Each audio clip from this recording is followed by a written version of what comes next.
अताभिनो वाग्विलासिनी जे चातुर्यार्थ कला कामिनी ते श्री शारदा विश्वमोहिनी नमिलिमिया नदी दिव्य गोदा तटीचा विलासी सदा प्रिय जो सज्जना वैष्णवासी जया वर्णिता प्रेम अत्यंत चित्ता नमस्कार माझा श्री गुरु एकनाथा विठाला विठाला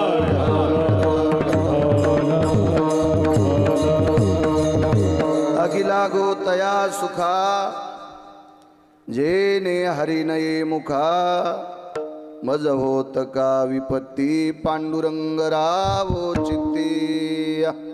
प्रस्तुत प्राप्त प्रसंग निवडलेला अभंग विश्वमान्य विश्वभूषण विश्वाधिकार विश्वप्रिय चिन्मयी स्वरूप असणारी अधिकार संपन्न साधू श्रीमंत श्री जगद्गुरु तुकोबराय यांचा प्राप्त प्रसंगी निवडलेला अभंग विठाला विठाला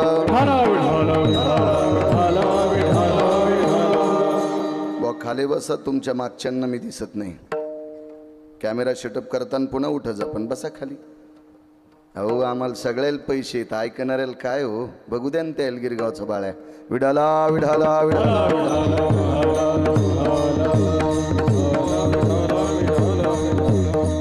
आणि कोणी बी परमार्थात वजन हाणायचं नाही, घरी बायकोपाशी हाणायचं विठाला विठाला विठाला।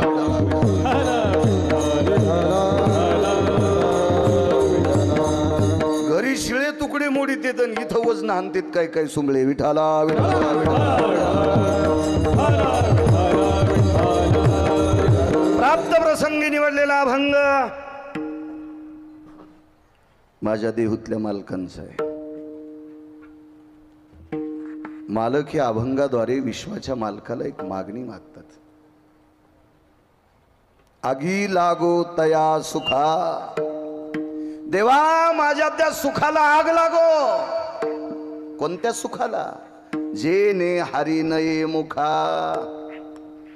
हे जगदानंद कंद जगतपते पंढरीश पांडुरंग परमात्मा माय बापा जगन्निवासा, हे विश्वाच्या करत्या, जे सुख मला तुझं भजन करू देत नाही ते सुख जळून जाऊ दे। ज्या सुखावर आरूढ असल्याच्या नंतर या मुखाला भजन येत नसेल प्रभो, तर ते सुख जळून जाऊ। आगी लागो तया सुखा, कोण्या? जेने हरी नये मुखा। भजन येत नसेल तर ते राज्य नको, ते वैभव नको, ती संपत्ती नको, काय असेल ते औदार्य काहीच नकोय देवा, मला ते जळून जाऊ दे। मालक उदार आहे पंढरपुरातला आणि चतुर आहे। मालकानं देहूतल्या मालकांना प्रश्न केला, तुकोबराय ठीक आहे माझं भजन तुमच्या तोंडाला येत राहील, पण विपत्ती, विपत्ती या शब्दाचा अर्थ संकट। महाराज ते तुकोबर आहेत ते का तुमच्या माझ्यासारखी महाराज येतोय?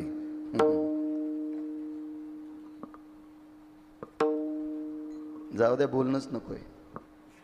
ते तुकोबर आहेत, तुकोबर आहे, तुकोबर आहे। मज होत का विपत्ती पांडुरंग राहो चित्ती। देवा कसलंही संकट आलं तरी हरकत नाही, पण तू मात्र माझ्या चित्तात राहायला पाहिजे। काय व्हायचं ते होऊ दे रे देवा। आकाशवर पडा ब्रह्मगोळ भंगा, काय काय काय काही गरज नाही देवा। हे दग्ध झालं तरी हरकत नाही, पण तू मात्र अंतकरणात असावा। मालक फार चतुर आहे, तो खबर आहे। माझं भजन करण्यासाठी आणि मला चित्तात ठेवण्यासाठी शरीर मानवी पाहिजे। मग मानवी शरीर म्हणलं की जात आली ना, जात जात। तुम्हाला कोणती जात चांगली वाटते भारत देशात? मला नाही कोणती जात चांगली वाटत नाही, वाईट वाटत नाही, कारण या भारत देशात अशी जातच नाही की त्या जातीत लोक दारू पित नाहीत। तुम्ही याला बी टाळ्याच वाजवायले।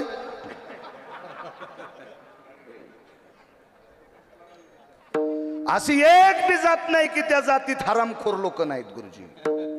प्रत्येक जातीत पांचट माणसं आहेत, प्रत्येक जातीत हलकट माणसं आहेत, प्रत्येक जातीत व्याभिचारी माणसं आहेत आणि प्रत्येक जातीत संत आहेत. माझे मालक फार हुशार. जळो ते समूळ धन संपत्ती उत्तम कुळ. मला काय त्या कुळाचा संबंध नाही. जन्म हो का भलते याती, जन्म हो का भलते याती, परिमी न चुके हरी भक्ती, परी न चुके हरी भक्ती, परी न चुके हरी भक्ती.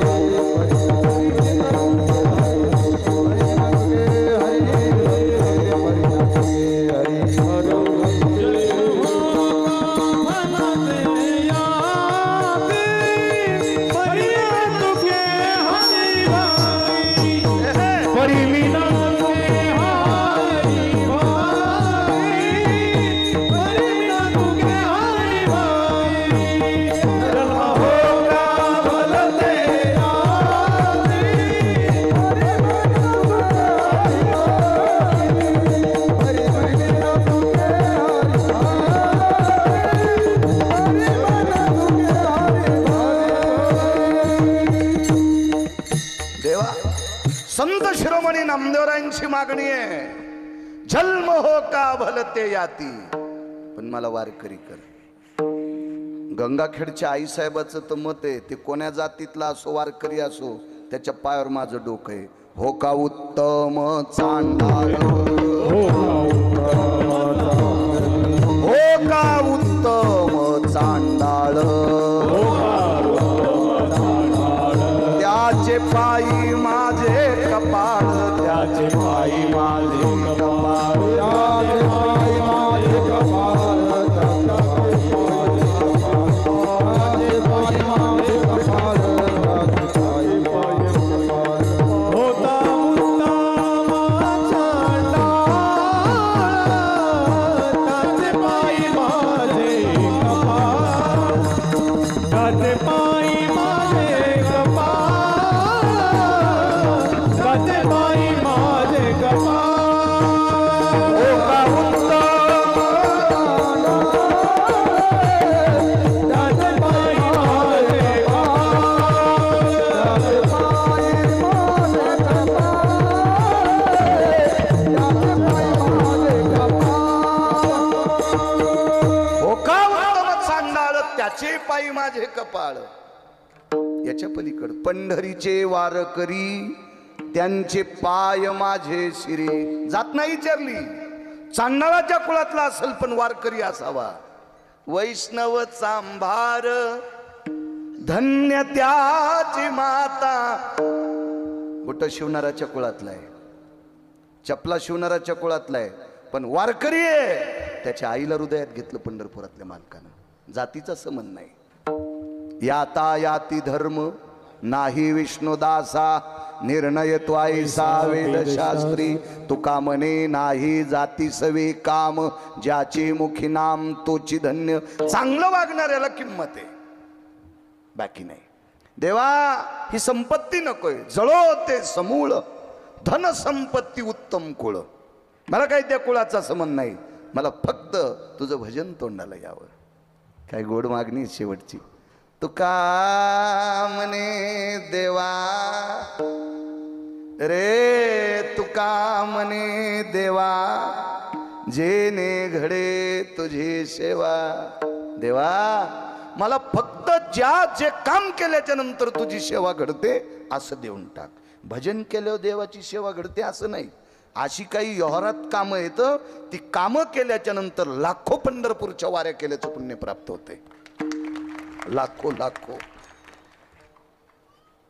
मला असं देऊन टाक. हा साधा सोपा सरळ अभंगाचा अर्थ झालं कीर्तन. विडाला विडाला विडाला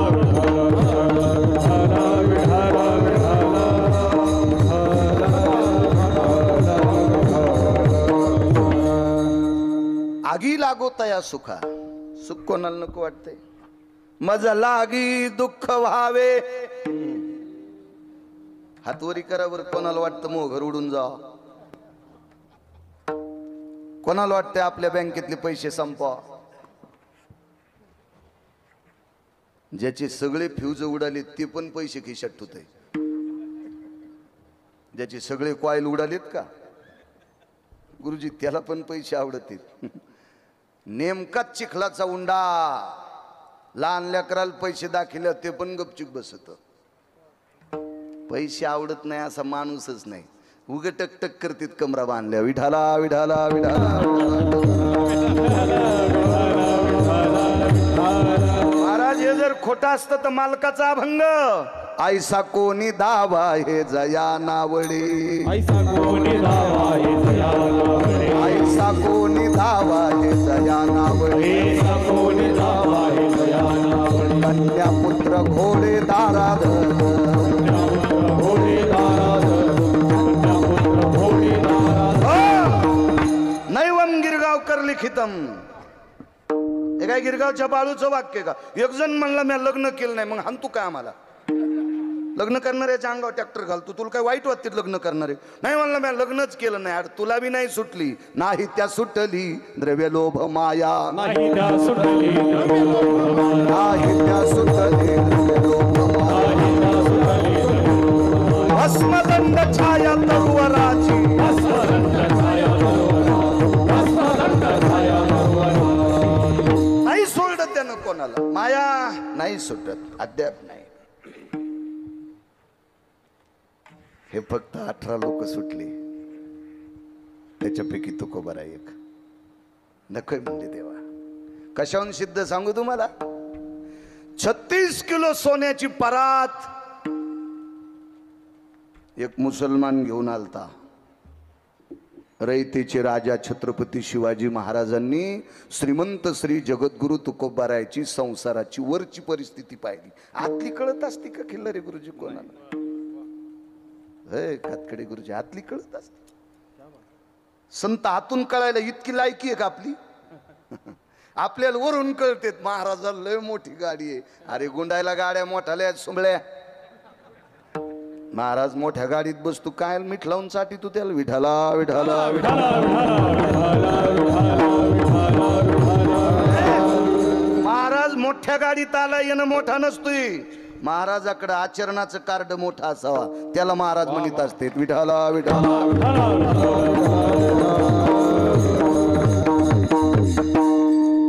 ताकद महाराज. मुस्लिम समाजाचा माणूस परत घेऊन येतो. तुकोबाराय घरी नव्हते.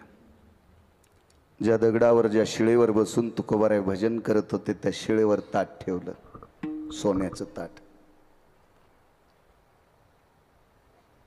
जिजा सोनं तर घेतलंच नाही पण जी शिळा धनानं वाटली का गुरुजी, जी शिळा धनानं वाटली का तिच्यावर बसायचं बंद केलं.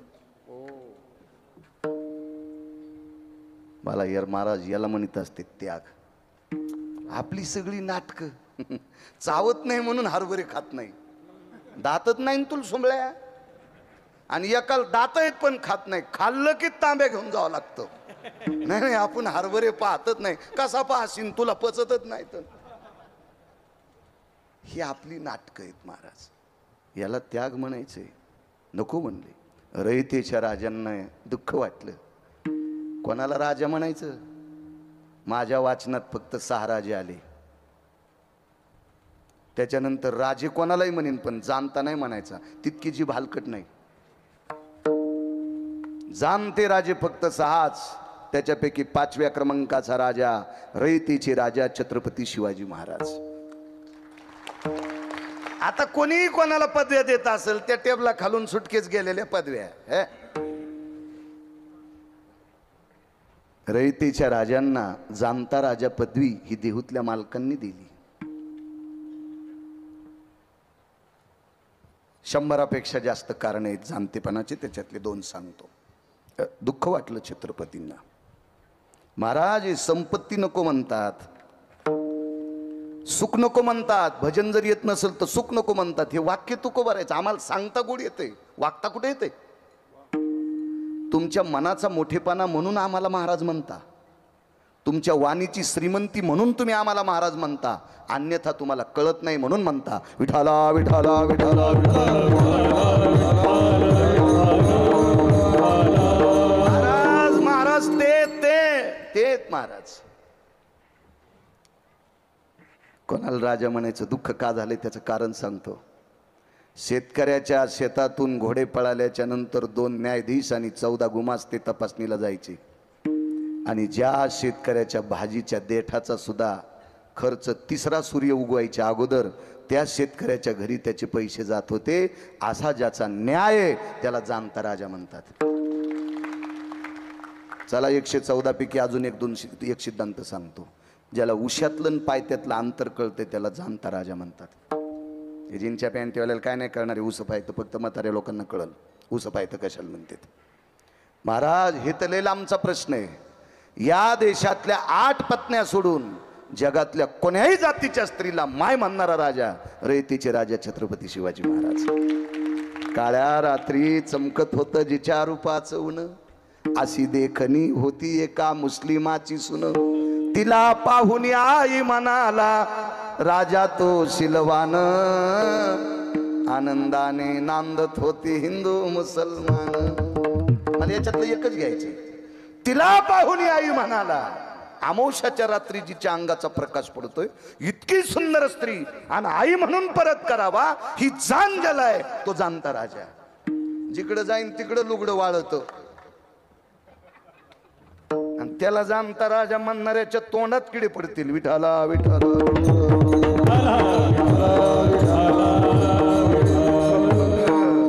आणि एवढ्या जाणकार राजाला सोनं परत केल्याच्या नंतर दुःख वाटलं. गोमास्त्या हाती निरोप पाठीला. श्रीमंत श्री जगद्गुरु तुकोबराय गुरुवर्य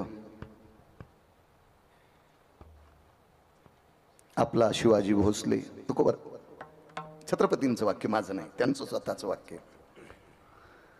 मी नजराना पाठीला तुम्ही परत केला. राजे काय दखल घेता आमची? तुम्ही तळहाता इतक्या जाग्याचे राजे आहात. काय वाक्य पाठवलंय? तुम्ही तळहाता इतक्या जाग्याचे राजे आहात, आम्ही त्रिभुवनीचे राजे आहोत. महाराजी रयतीच्या राजा छत्रपती शिवाजी महाराजांना वापरलेलं वाक्य देऊतल्या मालकांचं. काय त्यागाची भूमिका असेल. आम्ही तर 10-5 हजार रुपये दिल्यावर बनिली दोची येळ. साहेब तुमचे बुट मी दोन्ही पाय देऊन म्हणून मी जवळ ठेवलेत. खाऊ नकोस बुट म्हणजे बरं. विठाला विठाला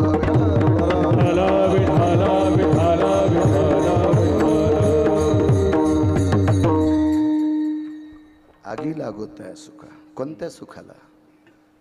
जे सुख देवाचं भजन करू देत नाही त्या सुखाला आग लागो. श्री गुरु वैकुंठवासी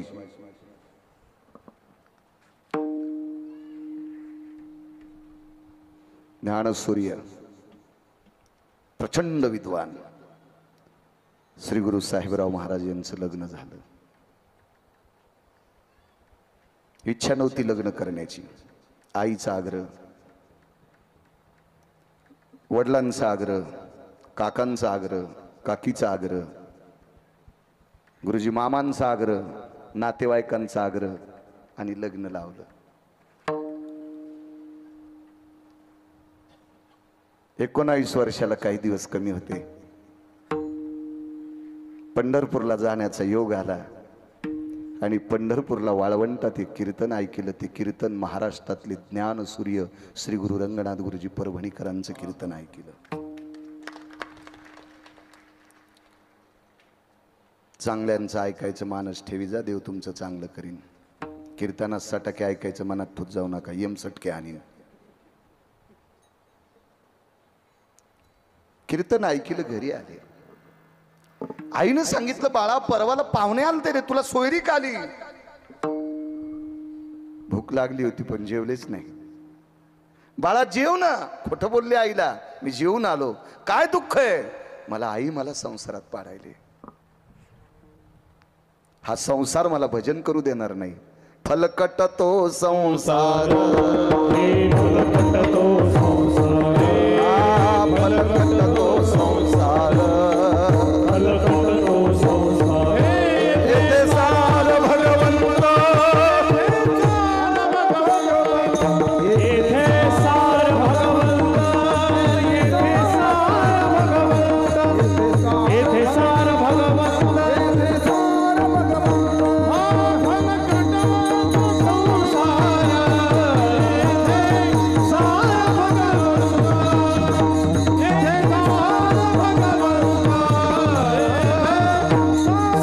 भगवंत, येथे सार भगवंत, सार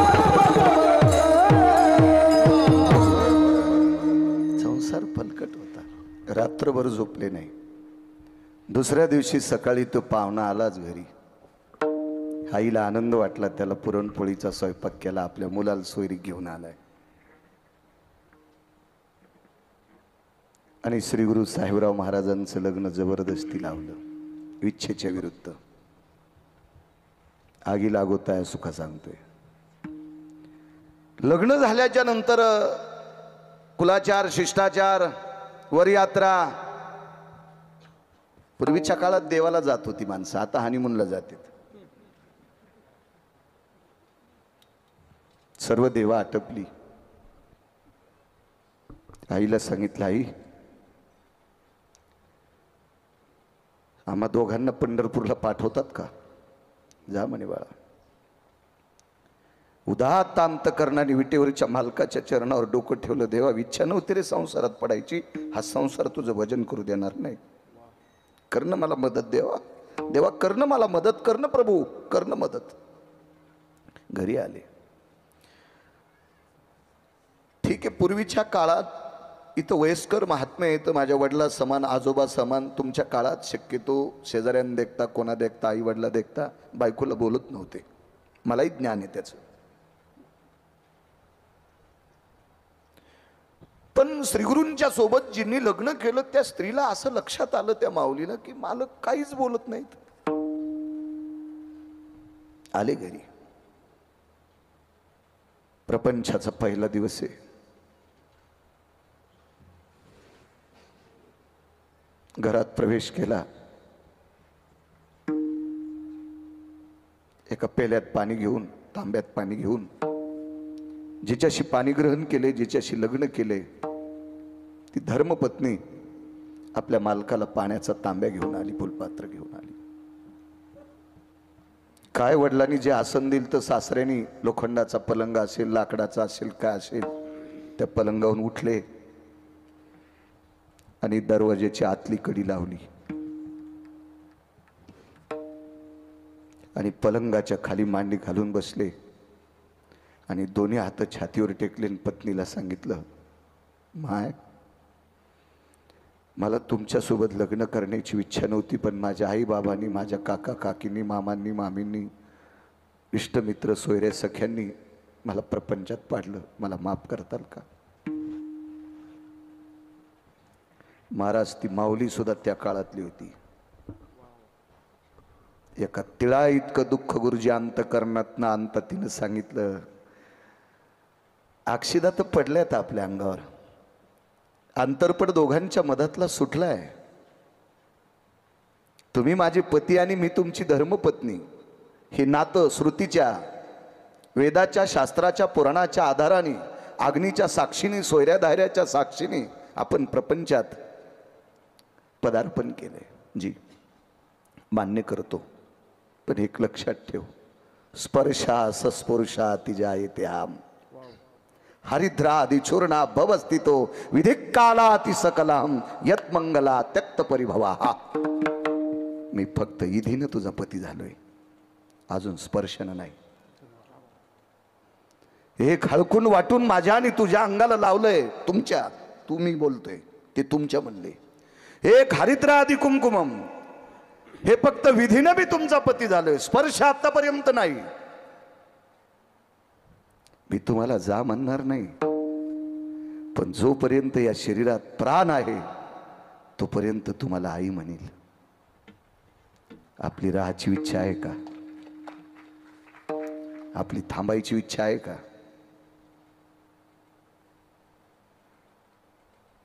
जगात अशी नवरी असेल का राजे? नवऱ्यानं जर सांगितलं मी तुम्हाला माय म्हणील, तुम्हाला थांबायची इच्छा आहे का? सहज घरी गेल्यावर 2 मिनिटं विचार करा सज्जनांनो, आजची नवरी काय म्हणेल. पहिली गोष्ट तो नवरदेवच असं म्हणणार नाही. कारण नवऱ्या मला कमेंट करते मेल्या आमच्यावर दगड टाकतोय, खाना खराब होतो. नवरदेव असा भेटल का रे? लग्न केल्यावर बायकोला माय म्हणणार असा असेल का एखादा? आपण कशाला लोकांना दगड टाकायचे गुरुजी? नवरदेवही तसा भेटणार नाही. जी तुम्ही जर मला माय म्हणत असाल, मान्य. लोकातला वितुष्टवाद तो करता धरता करविता परमेश्वरी विठेवरचा मालक आहे, तो ठरून घेईल. कालांतराने एके दिवशी त्या मुलीची वडील वारले.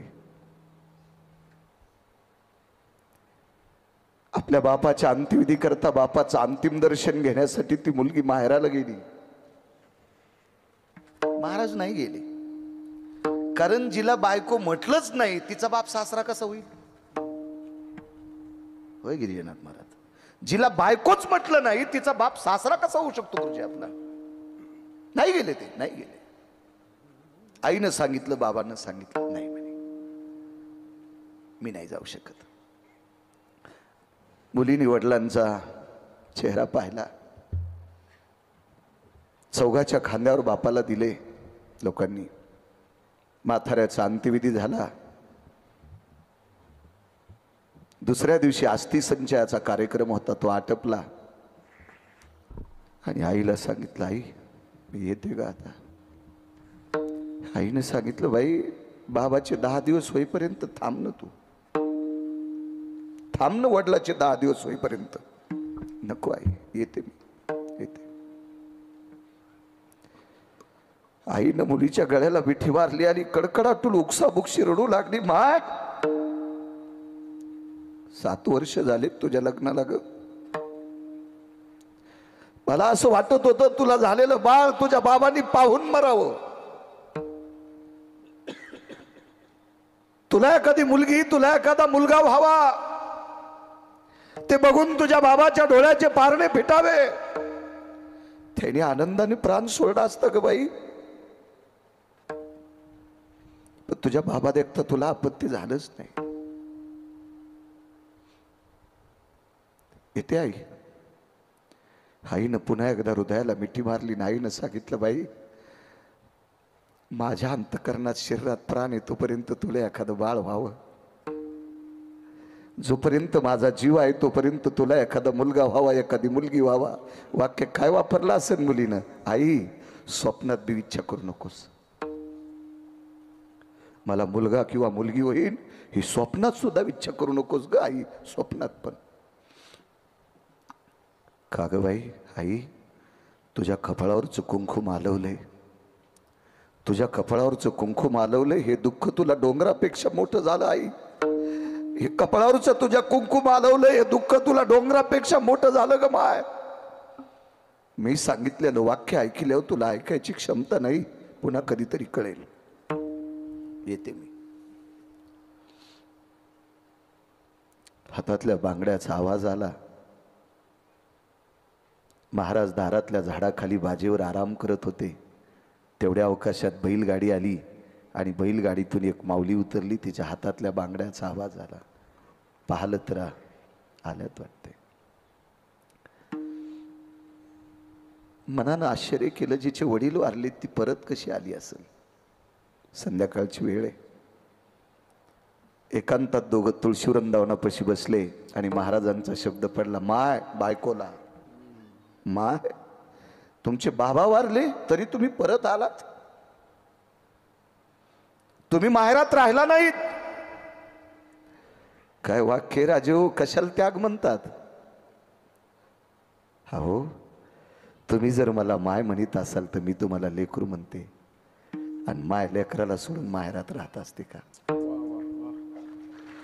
आई लेकराला सोडून माहेरात राहत असते का? लेकराच्या जेवणाची फजिती पाहून आई माहेरातले लाडू खात असते का? नाही. त्यांचं नाव होतं श्री गुरु साहेबराव महाराज. गुरुवर्य रंगनाथ गुरुजींचे शिष्य होते. ज्ञानसूर्य रंगनाथ गुरुजींचे शिष्य होते. श्रुतीनं प्रश्न केला, गुरुवर्य प्रपंचात पडल्याच्या नंतर प्रपंचाचा त्याग कशा करता केला? श्रुती माते, जगातली पहिली पत्रकार श्रुती. श्रुतीच्या अगोदर कोणी पत्रकार नव्हतं. हे श्रुती माते, हा प्रपंच, हा खटाटोप मला विटेवरच्या मालकाचं भजन करू देत नव्हता. हा प्रपंच, हा खटाटोप मला श्रीगुरु रंगनाथ गुरुजींची सेवा करू देत नव्हता. म्हणून या वैभवशाली प्रपंचाला मी लात मारली, लात. त्या सुखाला आग लागो म्हणून मालक पहिल्याकडे आगी लागो तया सुखा, टाळ टाळ आगी लागो तया सुखा, आगी लागो तया सुखा, आगी लागो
नकोय म्हणले ते सुख संसाराचं. 50वा सप्ताह आहे ना तुमचा. कशा करता तुमच्या अंतकरणात भाव जागा सांगू तुम्हाला. सगळ्या भोगाला ज्यानं विस्तू लावलाय, सगळ्या भोगाला ज्यानं विस्तूला आग लावली, अशा श्रीगुरु शंकर बाबांचा सप्ताह करता तुम्ही.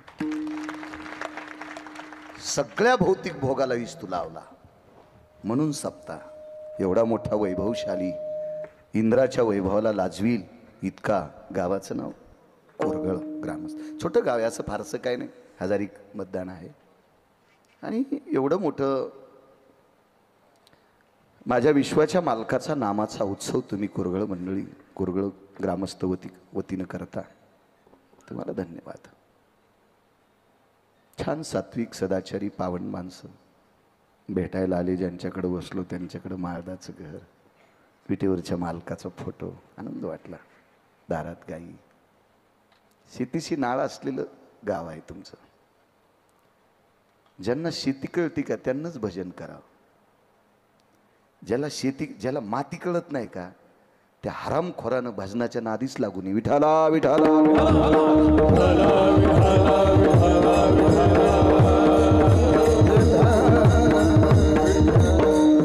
एक जण म्हणला, महाराज मातीचा आणि भजनाचा काय संबंध आहे? भडव्या, समुद्रातल्या माशा खाऊन भजन करतो काय?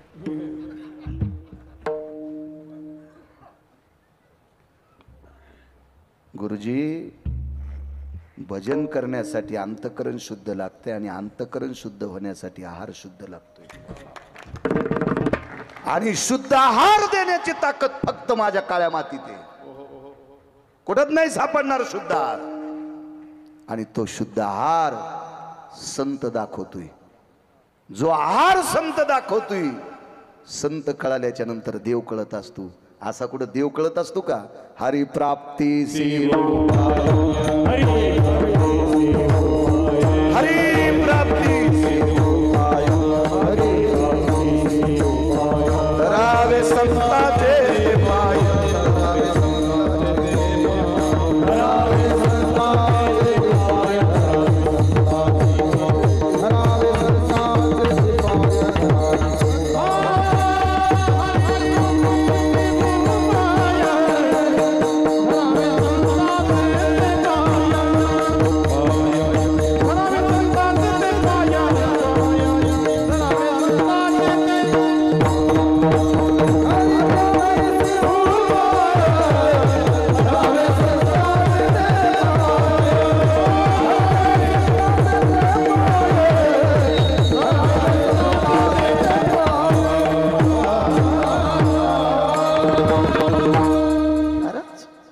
भेटण्यासाठी संतांची गरज आहे. आणि संतांच्या प्राप्तीसाठी आपल्या विचाराची गरज आहे. आपले विचार गोड झाले पाहिजे, वैचारिक पातळी स्थिर असली पाहिजे. आणि वैचारिक पातळी स्थिर ठेवण्यासाठी काळ्या मातीतलं अन्न महत्वाचं आहे. हो, म्हणून तिच्यावर प्रेम करा. भविष्यात आपल्याला जगील फक्त काळी माय. ज्याच्या नावानं 7/12 असेल तो भारतातला राजा असेल. लिहून घ्या गिरगावच्या बाळूचं वाक्य.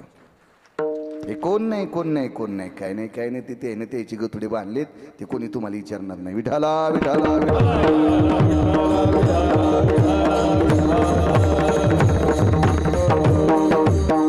पुनश्च कोरगळ गावातील जेवढ्या आडनावाची मंडळी असतील तेवढ्यांना कोटी कोटी धन्यवाद. एका त्यागावर आरूढ अशा महात्म्याचा 50वा उत्सव तुम्ही करता. पुनश्च एकदा तुम्हाला कोटी कोटी धन्यवाद. आगी लागोतया सुखा. 100ला 100 कौरव मेले, एक नाही वाचलं, 100 मेले. बापाचं 14व्या जन्मातलं पाप. हस्तिनापूरचा इंद्रप्रस्थाचा राजा, या पवित्र भारत देशाचा राजा, मागच्या 14व्या जन्मातलं पापाचं गोठुडं घेऊन आला तर 100ला 100 कट्टे मेले. पोरायला नीट संपत्ती कमवून ठेवत जा. मधात दुरी तसे बद पडू देतो आणि कडीला आल्यावर बांधाव ते उशेल्यावर पाय देतून बांध कोरितो. हो, मुळीला अडकून आऊत हेडगाळून थोतरात रुमन गेलं, एक दात नाही राहिला. हा माम माम माम माम भात खाऊ लागला. मॅन असे दात कस काय पडे? बायको म्हणली महाराज रूम नच तोंडात गेलं. म्हणलं कस काय? त्याला रूम न चोखायचा नाद आहे काय? नाही म्हणले आवतावून पडे गेले. म्हणलं आवतावून कस काय पडे? बांध करू लागले लहान्या भावाचा, सख्या भावाचा बांध करू लागला सुंबळ्या. पोटात घुसायला पाहिजे होतं रुमण्याचं कणीस, तोंडात नाही. कशाला असली संपत्ती? देशाचा राजा आहे, संपत्ती चुकीची. 100ला 100 कट्टे मेले. हो, एकाचसाठी कीर्तन ऐकायचे. कीर्तन ऐकायचं येसन सुटलेल्या बैलावानी निघला मका हाणायला कोणाची बी. नाही नाही नाही, ह्या बी कीर्तनात मस्त बसतेल. पप्प्याच्या बापाच्या पाया पडायची नाही, महाराजाच्या पाया पडती. ते ह्या पापानं महाराज धोत्रा सगळं जळण. नवऱ्याच्या पाया पडत नाही, महाराजाच्या पडती. काही काही उचले महाराजाच्या थैल्या घेऊन फिरतील, माय बापाला विचारित नाहीत. त्याला चंद्रभागेत पुरलं तरी ते हरामखोराला मोक्ष नाही. उचल्या महाराजाच्या थैल्या उचलीतून माय बापाला विचारित नाही, हरामखोरा. याला पाहिल्यावर गौहत्या समम पापा. विठाला विठाला. इथं बसलेल्या तरुणांना सांगतोय, माय बापा इतका देव जगात कोणताच मोठा नाही. आजच्या सप्त्यातून एक ध्यानात घ्या, गिरगावच्या येड्या बाळूचा ऐका. सकाळी आंघोळ केल्या मायबापाचं दर्शन घेत जा. देवाचं विसरलं तरी चालेल, देव रागावणार नाही. मायबापाचं दर्शन घेतलं की सकल तीर्थाची. माय बाबा केवळ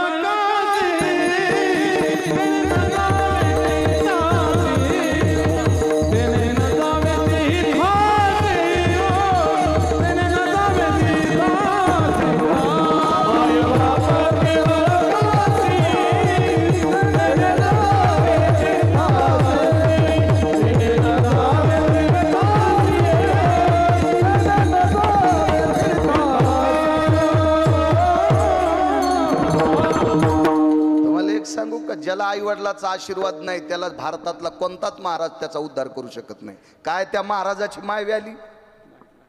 माय बापाचा आशीर्वाद ज्याच्या पाठीमागं नाही त्याचा उद्धार करायचा काय? महाराज स्वतंत्र आहे का? बापाची आगरी आहे का त्याच्या? नाही करू शकत. महाराज माय बापाचा आशीर्वाद नसणाऱ्याचा उद्धार ब्रह्मदेव सुद्धा करू शकत नाही. पंढरपुरातले मालक करू शकत नाहीत, काशीतले मालक करू शकत नाही.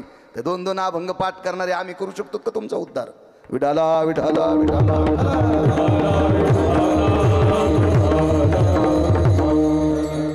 शंभरला 100 खट्टे मेले बापानं केलेलं चुकीचं काम. त्या गादीवर एका पवित्र बाईच्या 5 मुलांपैकी एक मुलगा बसला, त्याचं नाव आहे धर्मराज. गादीवर बसले, राजा धर्म आहे. महाराज या बाईला 5 लेकरं भजन करणारी होती. पाहती पांडव अखंड वनवास.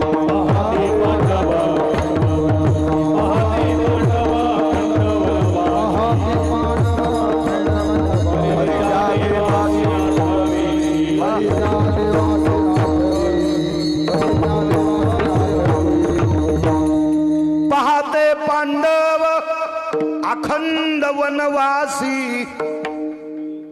राजाची पोरं होती ना, तरी पण वनवासात पण भजन करत होते. म्हणजे पांडव वारकरी होते. पांडव नुसते तोंडानं भजन करत नव्हते, अर्जुनाच्या अंगावरचे रोम सुद्धा कृष्ण कृष्ण म्हणत होते.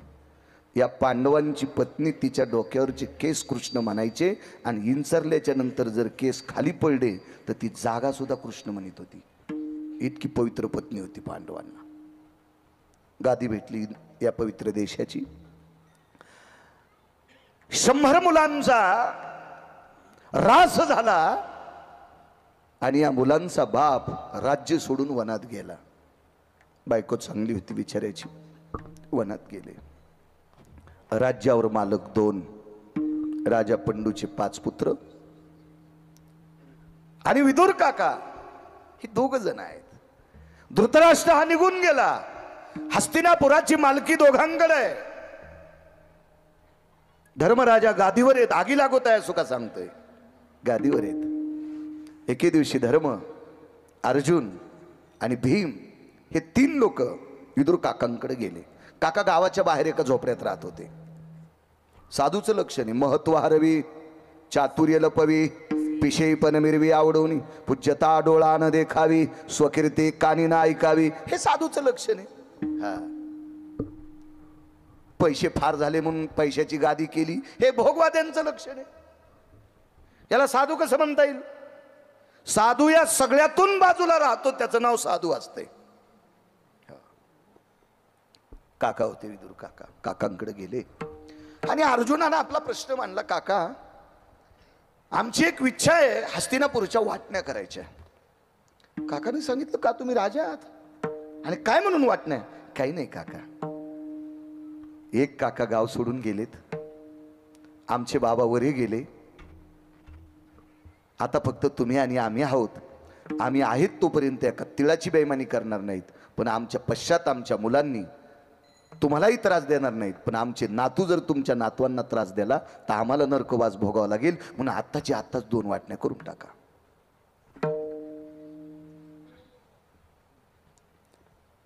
वेगात सांगतो. काकाने विचारलं, राजन तुम्ही मला किती मानता? किती मानता? किती मानता?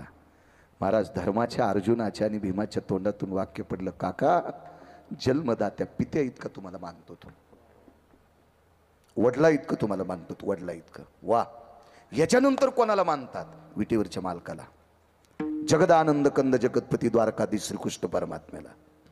त्याला हृदयापेक्षा जास्त मानतो. मग तुम्हाला विटेवरच्या मालकाची शपथ आहे, मी मागताल ते देताल का? अर्जुनानं सांगितलं, काका अर्ध राज्य वाटून द्यायला होत, याच्या पलीकडे काय? आणि तुम्ही जर म्हणले सगळंच राज्य देऊन टाका तरी देतोय. नाही नाही नाही नाही, तुम्हाला जगदानंद कंदपती, जगदानंद जगतपती द्वारकाधीश श्रीकृष्ण परमात्म्याच्या, विश्वाच्या मालकाची शपथ आहे एक. आणि तुम्ही मला जर पित्या समान समजित असाल तर तुमच्या बापा समान चुलत्याची शपथ आहे, मी मागताल ते देताल का? होय देऊ काका. माझं राहतं झोपडं जरा खराब झालंय, मी ज्या झोपड्यात राहतो का ते झोपडं थोडंसं डगमगीला आलंय, मला अजून चांगलं झोपडं करून द्या. भीम थोडे रागीट होते आणि भीमाने प्रश्न केला, काका अख्खं विश्व आमच्या तोंडात माती घालीन, इतका पवित्र काका असताना त्याला झोपड्यात ठेवायलेत आणि हे राज्यातल्या सिंहासनावर बसायलेत. अरे अरे भीम दादा, लोकांना काय म्हणायचं ती लोक ठरवतील. लोक आग्यामाळाच्या माशा आहेत, लोक जायचा ओक, लोकांचा काय विचार करायचा? लोक आग्यामाळाच्या माशा येतात. धुपण आणल्यावर ह्या इतक्या कडक माश्या, धुपण आणलं ना तर कांदा काढू देतात, काढू देतात का नाही? आग्यामाळाच्या माश्या उडून जातात, त्या धुपणानं आंधळ्या होत्यात आणि मध घेऊन जा म्हणतात. आणि याच माश्याला गण लावणार दिसलं की डसत्यात. काय केलं या माश्याचं गण लावणार आहे ना? हा लय माश्या काय काय. एके दिवशी आम्हाला एक माशी भेटली, म्हणली पकवाद्याला पैसे काय करायचे, म्हणजे दिन गहू पाठवून त्याच्या इथं. हा तू आता आज फुकून दिल्या 20 वर्ष धुपण निघन पैशाचं आणि पकवाद्याच्याच मुळावर आला का? नाही म्हणे हिने करायला काय पैसे पाहिजे. आता रात्रभर इथं हिना घेतल्यावर त्याला तूर कापता येते का? दिने नाहीस पोते गावाची, तू तर चंदा पैसे खाला गावरान तुपात बुडून सोंबळ्या. अशाही माशाले मोठे भेटतात आहे का नाही गिरिजनात?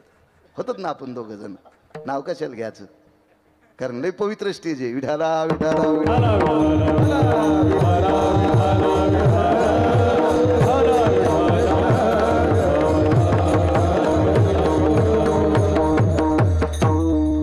हे जे दुसऱ्याचं खपत नाही का, हे अतृप्त आत्मे येतं. अतृप्त आत्मे, अतृप्त आत्मे. जरा विश्व पाहाला जा. कल्याण स्टेशनला एक मुलगा गाडी घेऊन आला तर मला न्यायला, ती 3.25 कोटीची गाडी होती, 3.25 कोटीची. ते नोकरीला नव्हता, 1 रुपयाचं व्यसन न करता टोल नाक्यावर टाळ्या वाजून तृतीय पंथीनं 3.25 कोटीची गाडी घेतली होती. पकवाद्याला जर 9-10 लाखाची असली तर काय खालून जळायला तो.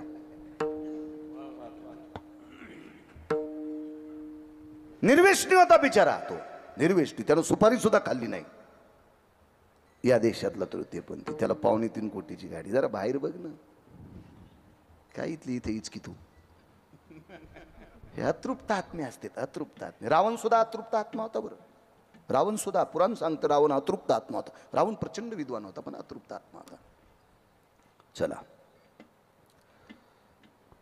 काकांनी सांगितलं, राजन लोकांना काय म्हणायचं ती लोक ठरवतील, मला झोपड्यात राहायचंय. घरी गेले, झोपडं सुंदरसं केलं आणि एके दिवशी 5 भाऊ आले आणि अर्जुनानं सांगितलं, दादा, धर्माला सांगितलं, धर्मदादा आम्ही थोडे लहान आहात त्याच्यामुळे विचारता येत नाहीत, पण राजा या नात्यानं तुम्ही काकाला विचारा की ह्या वैभवात न राहता तुम्ही झोपड्यात का राहता. पहिला प्रश्न केला. काका झोपडं देऊन टाकलंय, लोक आम्हाला काय दगड मारो, माती टाको, शेण टाको, अग्नी टाको, काय करायचं ते करो, पण मला प्रश्न एक माझा की तुम्ही झोपड्यातच का राहता. काय गोड उत्तर दिलं काकांनी. बघा ना, काकाने विचारलं, धर्म, भीम, अर्जुन, नकुल, सहदेव, तुम्ही विराट राजाच्या घरी नष्टचर्या करताना सुद्धा काय करीत होतात? ते म्हणले भजन. नष्टचर्या कळाली का तुम्हाला? नष्टचर्या म्हणजे परिस्थिती इतक्या टोकाची असताना खालचं काम करणं, याला नष्टचर्या म्हणतात. त्याच्यातला एकच मुद्दा सांगतो गुरुजी. आपण इथं सगळे पुरुष आहोत, हा कप्पा सोडून द्याला तर, तरी पण 100% पुरुष नाहीत. का? आपल्याला खोटे का होत नाही? वक्षस्थळ असतं नाही तर. ते अर्जुनाला नव्हते, गणेशबा नव्हते, ते अर्जुनाला नव्हते. अर्जुन नराचा अवतार. मग ज्याच्या वक्षस्थळावर खोटं स्तन नाही तो नराचा अवतार आहे. पण राजे हो, एका वर्षातले 3.5 ते 3 दिवस सोडून दिले तर पांढऱ्या रंगाची साडी नेसून, गंगा उन्ह घालून, पायात घुंगरं बांधून नृत्य शिकवावं लागलं हो, भ्रन्नडा व्हावं लागलं. काय मोठं जीवन असेल हो. काय वाटत असेल त्या अर्जुनाला? याला नष्टचर्या म्हणतात. पण त्याही नष्टचर्येमध्ये अर्जुनानं भजनच केलं. 12 वर्षाच्या वनवासात भजनच केलं. धर्माने विचारलं, काका आम्ही झोपड्याचं विचारतो, तुम्ही झोपड्यात का राहता? ऐका राजन, ऐका, त्याचंच उत्तर आहे. आयुष्यभर भजन केलं, पण ज्या दिवशी 100ला 100 कौरव युद्धात मेले, तुमचे काका गाव सोडून गेले आणि या इंद्रप्रस्थाचे, हस्तिनापूरचे, या पवित्र भारत देशाचे तुम्ही राजा झाले, आणि त्या दिवसपासून भजन किती केलं? बोलती बंद झाली, धर्माची बोलती बंद झाली. धर्मानं सांगितलं, काका ह्या वैभवाचं राज्य सांभाळत असताना, समाजाच्या नाना प्रकारचे चोचले पूर्ण करत असताना भजन करायला वेळ कुठं भेटतो या वाड्यात? काका म्हणले, अरे धर्मा, जो वैभव, जे वाडा भजन करू देत नाही, म्हणून त्या वैभवाला आग लागो, मी झोपड्यात राहतोय. आगी लागो तया सुखा, आगी लागो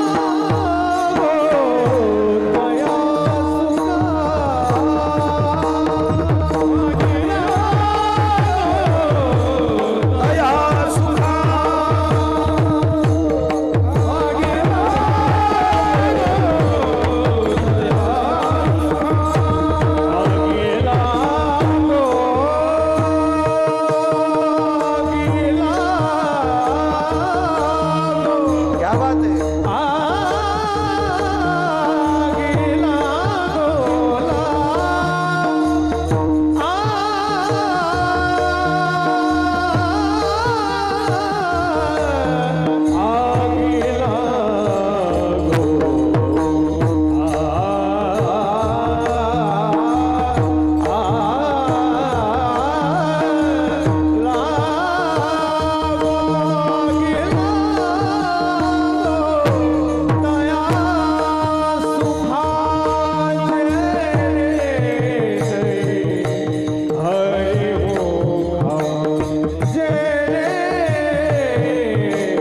गाईचे वासर आहेत, शुद्ध गाईचे. चुकीचं प्रमाण देणार नाही, ते शुद्ध गाईचे वासर आहेत. आलं तरी गाणं म्हणणार नाहीत. वा अजय, किती वेळ कीर्तन करायचं? 11:30. काय रिसोड माप आहे काय तू? 21 किलोची पाहिली अगो धंदा. तारखेला फोन केला, वा रे वा, काय ग पळी झळकतीनं आपलं तुपलं ओळखीती. तो शेजारचं गाव आहे नाही. ठीक आहे, जाऊ दे. आगी लागो तया सुखा. एका मुलीला वडिलांना 1200 एकर जमीन. 12,000. 1200 चुकून बोललो. कसं वाटलं आकडा ऐकायला? एव्हा ज्याला कवडीची अक्कल नाही ते म्हणला काय शेती परडच न. शेतीत माणूसच भेटन, सुंबळ्या इकत घेऊन दाखव ना बायंगाने.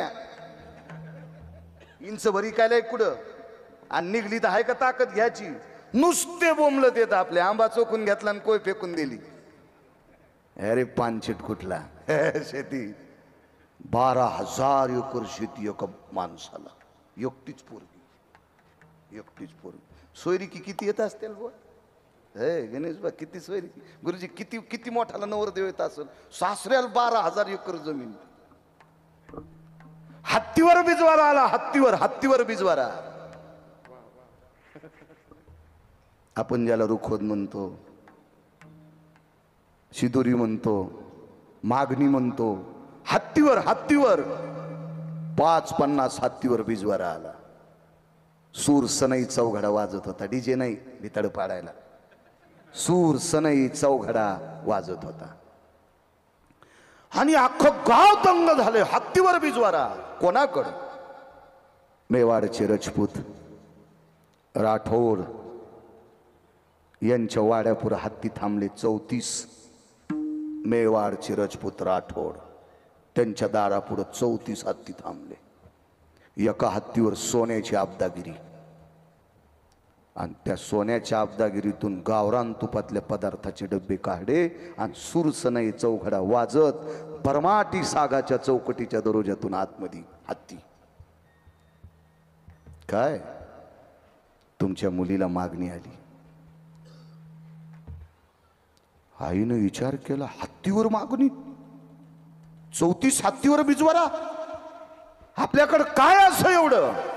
मालकानं सांगितलं, प्रिये आपली मुलगी सुंदर आहे. काय नाव होतं त्या मुलीचं सांगता येईल? किती महाराज फुकल्यावर सुधारताल तुम्ही? एखाद्या नाटकातली सिनेमातली विचारली तर पटकन सांगता नाही का? तिचं नाव आहे मीरा.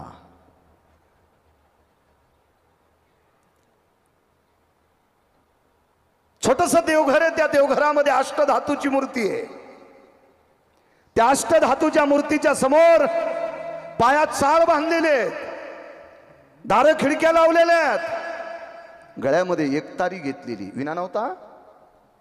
पुरुषवाक्य लक्षात ठेवा, विना नव्हता, एकतारी आहे. हातामध्ये चिपळी आहे, गळ्यात एकतारी आहे आणि पायात चाळ आहेत. आणि विटेवरच्या मालकाचा तो अपारयुगातला अवतार द्वारकाधीश श्रीकृष्ण परमात्म्याची अष्टधातूची मूर्ती आहे आणि तिथे नृत्य करून भजन करत होती. पग घुंघरू माधवीरा नाची रे, पग घुंघरू माधवीरा नाची रे, पग घुंघरू माधवीरा नाची रे.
तो नारायण आहे का नाही? कुठल्या?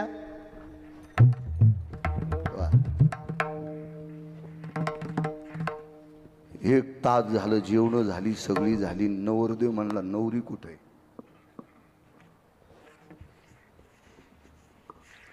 बाबा आले सांगितलं, त्या घरात भजन करायली, त्या घरात भजन करायली. तिकडच्या पाहुण्यांनी सांगितलं, तुम्ही मनानं भजन बंद करून चल नवरदेवाला बोल. नाही म्हणले, आमचं संपलंय आता. आमचं ऐकत नाही, घराच्या बाहेर येत नाही, काही नाही, दारं खिडक्या उघडीत नाही, अविरत सारखं जीवन, शिंक जांबाई खोकला, तितका वेळ वाया गेला. हो, अख्खं जीवन सारखं भजन करते.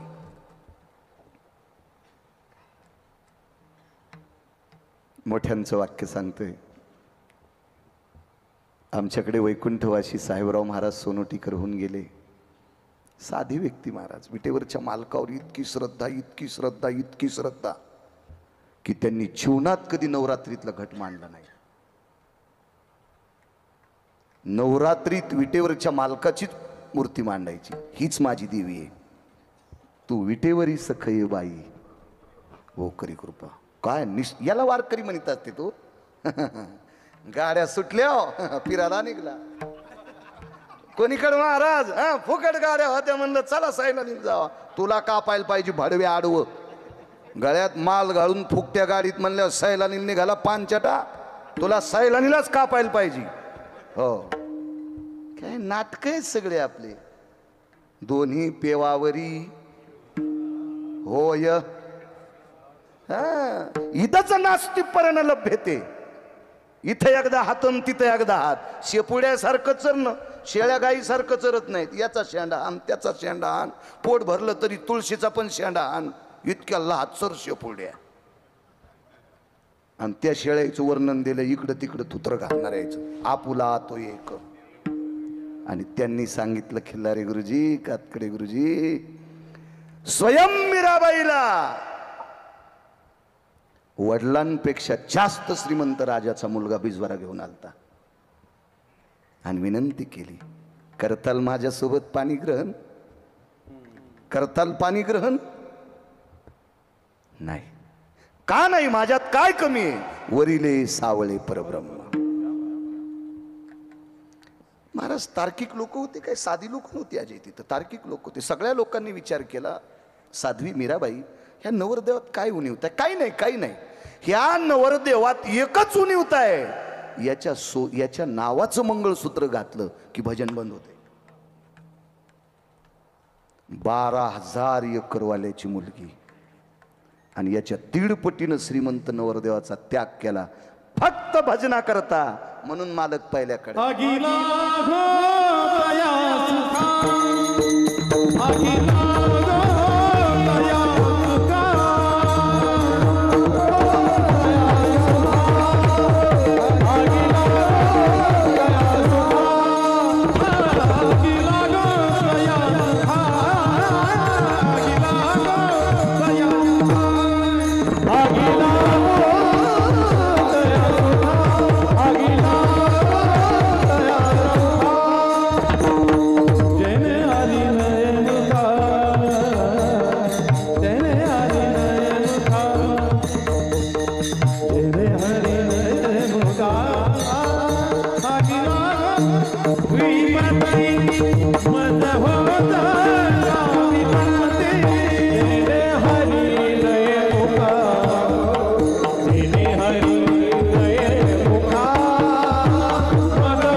गाठोडं डोक्यावर बसलं. बापाच्या इज्जतीचं गाठोडं, प्रतिष्ठेचं गाठोडं, भौतिक श्रीमंतीचं गाठोडं बापाच्या डोक्यावर बसलं. आणि बापानं सांगितलं, त्याग करतेस, विष पाजीन.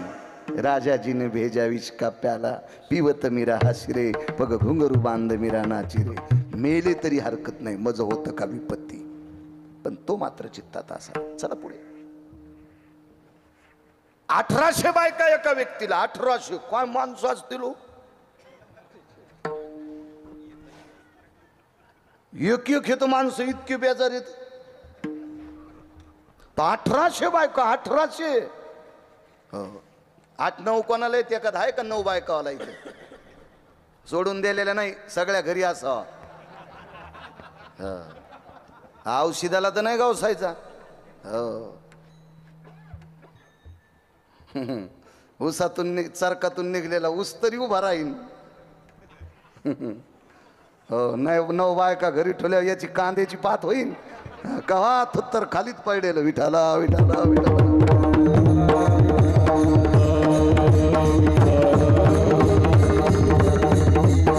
1800 बायका, साहित्रिक 18.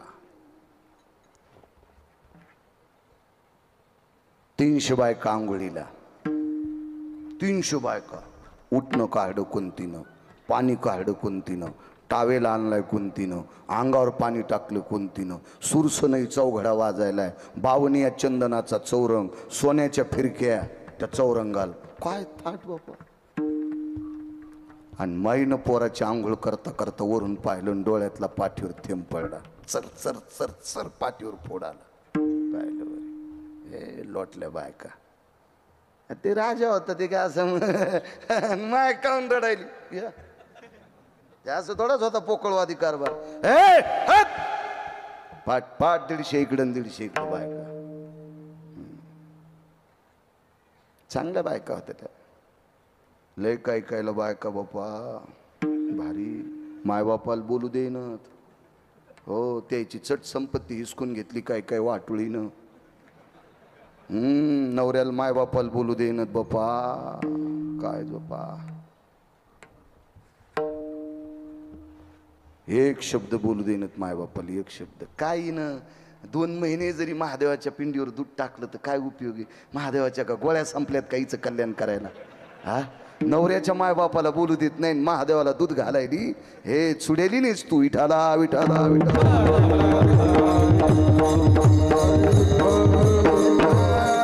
सासू सासऱ्याला न बोलणाऱ्या तुम्ही 4 जणी उभे राहा मुकाट्याना. मी नाव घेईना. या इकडं पण 3 जणी आता. ए उठ तू पण उठ उठ उठ. तू या पापानं जळणगीर गावचा बाळ्या कशाला बसली कीर्तनात. त्या तिकडं 3 जणी आहेत त्या. उठा. पण नग या गावाला घात होईल उगा कारण एवढ्या वेळेस माफ करतो. 60-70 ओळखू आल्या त्या म्हणल्या मग बी नाव घेतो का नाही मिळाला. लगेच अशा चाचपरल्या ना त्या. चेहरा पाहिल्याच कळतं. ही चाट करली की समजायचं सासू सासऱ्याला नीट बोलत नाही. नवऱ्याला आरोतुर बोलणारी 6 जणी. आता मात्र उठिणारे. आता काय भीती नाही काय नाही ना. हा राहू द्या एवढ्या वेळेस. जरा खुश झाले. उगा अटॅक याचा एखादीला. घामपूस आहे माय घामपूस. तुला घाम आलता.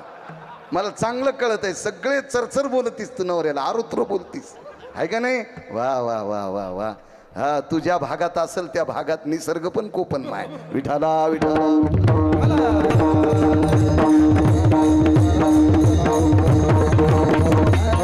धर्म नाही सांगितलं आपल्याकडे. तो धर्म नाही. चला सन 150 बायका बाजूला. वल्या अंगणवरी माय काही नाही बाळा. या भोगात गुतलास. सोबत शिदोरी काय. 55 वर्ष राज्य केलंस.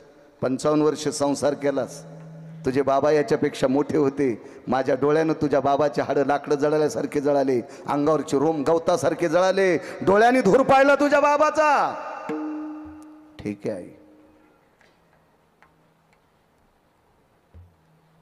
एका ग्रंथाला वस्त्र गुंडाळलेलं होतं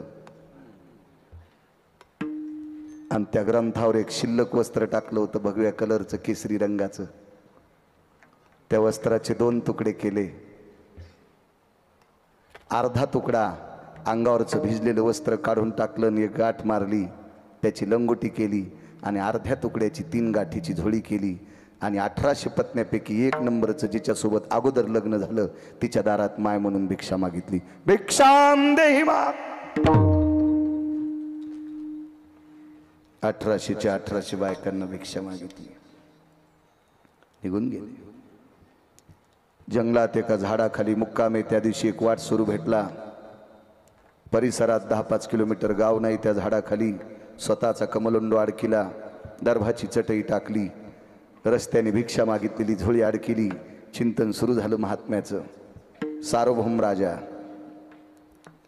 तेवढ्या अवकाशात भजन ऐकून एक वाट सुरू आला. त्यानं आपली पडशी टाकली. आनंद वाटला. एका महाराजाच्या बाजूला मुक्कामी. वाट सुरू जो काय नव्हतं. महाराजांनी भजन आटोपल्याबरोबर वरचा कमलंडो आणि ती झोळी काढल्याबरोबर पसरवली आणि सांगितलं महाराज घेता का प्रसाद पाहिजे.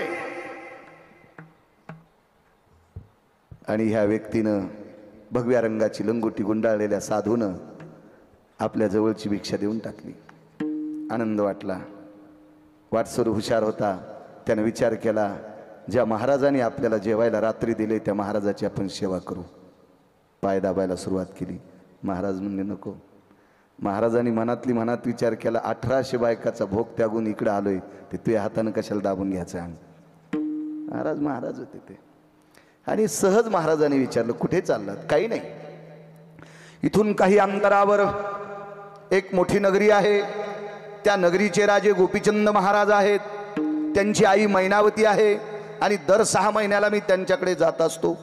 तिथे गेल्याच्या नंतर आमच्या संसारामध्ये लागणाऱ्या द्रव्याचं साधन, काय द्रव्य असेल ते, गहू, ज्वारी, तांदूळ, डाळ, या सगळ्या काही गोष्टी राजा आम्हा भिक्षुकांना देत असतो. आणि त्या राजाच्या भेटी करता चाललोय. भगव्या रंगाची लंगोटी घातलेल्या राजानं सांगितलं, अरे तो राजा आता भिकारी आहे. इतकं वाटसरू खालीवरी महाराजाला बोललो, या महाराजाला अक्कल नाही, याला डोकं नाही, याच्या गोळ्या संपल्यात, आमकं झालं तमकं झालं वगैरे वगैरे. त्या वाटसरूनं स्वतःची पडशी उतरली, वळकट उतरली, दुसऱ्या झाडाखाली टाकली. राजे पुन्हा तिथं. महाराज एकदा सांगतो, आपल्याकडे याचं नाही, हातात जे पडेल ते मारील. डोळे भरून आले राजाचे. वाटसरूनं सांगितलं, आतापर्यंत माझ्या राजाला नाव ठेवलं ना, आता डोळेनं रडून जिरवता. ऐक राजा, ज्या राजाकडे तू उदात्त अंतकरणाने चाललास, तो राजा मीच आहे, तो मीच राजा आहे. वाटसरूचे डोळे भरून आले. राजे, सार्वभौम राज्य होतं, एवढं मोठं वैभवशाली राज्य होतं. तुमचं वैभव पाहिल्याच्या नंतर दिवसभर जेव्हा वाटत नव्हतं, एवढं मोठं प्रसन्न तुमचं वैभव आहे. 1800 पत्न्या आहेत. तुम्ही हा वेश का घेतला? देवासाठी घेऊन जोग अवघा भोग त्यजियला. बाळा, या 1800 पत्न्यांचे चोजले पूर्ण करत असताना, या संसारातली नाना प्रकारची वितंडवादाची खड्डे, ही ग्रहछिद्र बुजत असताना, अख्खं आयुष्य त्याच्यात चाललं होतं रे. मनसोक्त संसार केला. मुक्तचंद नावाचा पुत्र झाला. मुक्तचंदाच्या त्रिलोचनाचा पुत्र गोपीचंद, गोपीचंदाचा पुत्र मुक्तचंद, आणि मुक्तचंदाच्या डोक्यावर हात ठेवला, स्वराज्य देऊन टाकलं. आणि आता उरलेलं आयुष्य भगवंताच्या नामात घालायचं. तिथं राहून भजन नव्हतं करतायत. राज्य भजन करू देत नाही रे, संसार भजन करू देत नाही. म्हणून 1800 पत्न्याचा, त्या स्वराज्याचा त्याग केला फक्त भजनासाठी. म्हणून मालक म्हणतात,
त्याग आहे लोकांचा. महाराज फक्त देवासाठी या गोष्टीचा त्याग केला. आग लावली त्याला, आग लावली. लक्ष्मण प्रभू रामचंद्राच्या सेवेकरता गेले. उर्मिला महालात थांबल्या. मिथिलेचे राजा जनक, त्यांच्या बंधूची कन्या 5 ते 6 दिपवाळ्या संपल्या.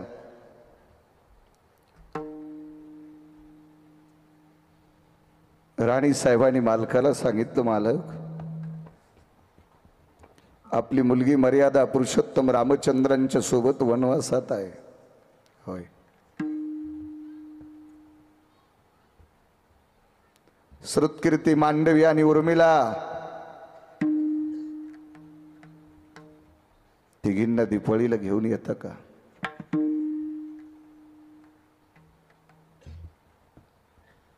पत्नीच्या आग्रह करता मिथिलेचे राजा जनक अयोध्येला पोचले.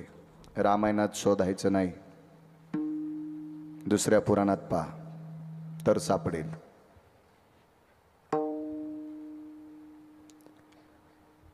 अयोध्येमध्ये प्रवेश झाल्याबरोबर कौशल्या मातेच्या कानावर वार्ता गेली, व्याही आलेत आपले. नियम होते, कपाळावरचं कुंकू मालवलेलं होतं, आडवा पडदा लावला, पलीकडनं कौशल्या माता आहेत, सुमित्रा आईसाहेब आहेत, अलीकडनं महाद्वारात दरबारामध्ये महालामध्ये जनक उभे आहेत. विनंती केली, उर्मिलेला नेण्यासाठी आलो. कौशल्या आईसाहेबाची मान खाली होती, डोळे पाण्यानं डबडबलेली होती आणि दुःखद स्वरातून वाक्य पडलं, येत असेल तर घेऊन जा.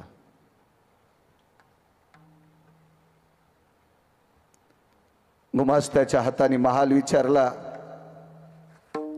लक्ष्मणजीचा महाल कुठे आहे?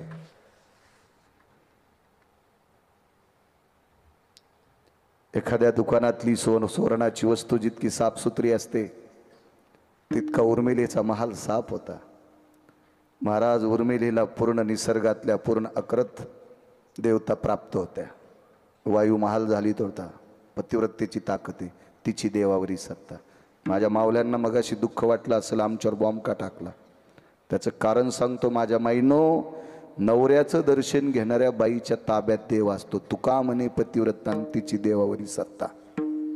इतक्या मोठ्या आहात तुम्ही, मालकाच्या सेवेची ताकद आहे, फार मोठी ताकद आहे, फार मोठी. तुम्हाला भजन नाही करता आलं तरी हरकत नाही. आणि त्याचा एक पुरावा सांगतो. तुम्हाला नाही विना घेतला, नाही भजन केलं, नाही कीर्तन करता आलं किंवा काही काही ताण घेऊ नका. तुम्ही किती मोठे आहात सांगू का? कीर्तनकाराला जन्म द्यायचा तुमच्या हातात आहे. भागवतकाराला जन्म द्यायचा, रामायणकाराला जन्म द्यायचा, शिवपुराणकाराला जन्म द्यायचा तुमच्या हातात आहे. वारकऱ्याला जन्म द्यायचा, ज्ञानोबरायला जन्म तुम्ही दिला, तुकोबरायला जन्म तुम्ही दिला, सावताबाबाला जन्म तुम्ही दिला, नाथबाबाला जन्म तुम्ही दिला, नामदेवरायला जन्म तुम्ही दिला, सेना महाराजांना जन्म तुम्ही दिला, चोखोबरायला जन्म तुम्ही दिलाय, रविदासांना जन्म तुम्ही दिलाय, कबीरांना जन्म तुम्ही दिलाय, छत्रपती शिवाजी महाराजांना जन्म तुम्ही दिलाय, शंभूराजांना जन्म तुम्ही दिलाय, धर्मनिरपेक्ष महाराणा प्रतापांना जन्म तुम्ही दिलाय. किती मोठे आहात माझ्या माईनं तुम्ही, किती मोठ्या. इथं बसलेली हजारो लोक गिरगावच्या बाळ्याला विकत घेतील. कशाला एवढी जत्रा भरली का नाही? आज जवळचाच बाळ्या होता, इतक्या जवळच्या महाराजासाठी इतके लोक येत असतात का? इथं बसलेली हजार लोक हजारो गिरगावच्या बाळ्याला विकत घेतील, तरी पण तुम्ही माझ्या पुढं बसलात. मला सुद्धा एका महाराष्ट्रातल्या स्त्रीने जन्म दिलाय. इतक्या मोठ्या आहात तुम्ही, इतक्या मोठ्या माझ्या माईने, इतक्या मोठ्या. तुम्हाला बाकी काही गोष्टी करायची गरज नाही, फक्त कुटुंबातल्या लोकांची गोडशी सेवा. महाराज, लोपामुद्रा नावाची तुमच्यातली एक स्त्री होऊन गेली, ती पंढरपुरातल्या मालकाच्या पाया पडली नाही, मर्यादा पुरुषोत्तम रामचंद्रांच्या पाया पडली नाही, रामचंद्र तिच्या नवबाऱ्या पाया पडली. शितीने विचारलं काय मिळेल? उघड्या बस म्हणले, आपल्याला पाया पडू दिले मोठे, पण केलं काय? ती जीवनात दिवसात 3दा दर्शन पतीचं घेते, सकाळ दुपार आणि संध्याकाळ. नवऱ्याचं दर्शन घेणाऱ्या बाईच्या पाया मर्यादा पुरुषोत्तम रामचंद्र पडतात, तिची देवावरी सत्ता. माझ्या माईंनो, राग येऊ दे नका गिरगावकराचा, नवऱ्याच्या पाया पडत जा. एक बाई म्हणली त्याची लायकीच नाही पाया पडायची, तरी पडत आहे. माझा स्वार्थ नाही माझ्या माईंनो, माझ्या देशाचा स्वार्थ आहे, या पवित्र भारताचा स्वार्थ आहे. नालायक नवऱ्याच्या पण पत्नीनं पाया पडायचं कारण सांगतो. नवऱ्यानं जर हरामखोरपणा केला आणि त्या हरामखोरपणाला कंटाळून जर आईनं नालायकपणा केला, तर तुमच्या पोटी जन्माला येणाऱ्या मुलीची मुलाची काय अवस्था होईल? म्हणून माझ्या माईनो तुमच्या चप्पलला स्पर्श करून प्रणाम करतो. त्यानं किती जरी नालायकपणा केला तरी करू द्या, त्याच्या पायाच पडा. आणि आपली मुलगी आणि मुलगा पक्षीन जशी आपली पंखाखाली सांभाळते तसे आपल्या बाळाला तुम्ही मोठं करा माझ्या माईनो.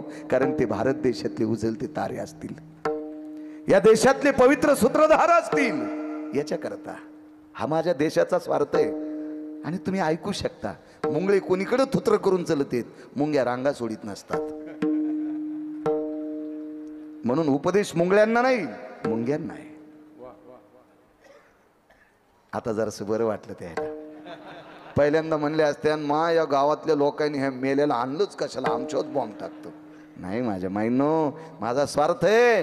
माझ्या वारकरी संप्रदायानं फार मोठं केलंय. राज्य, राणी व संपत्ती.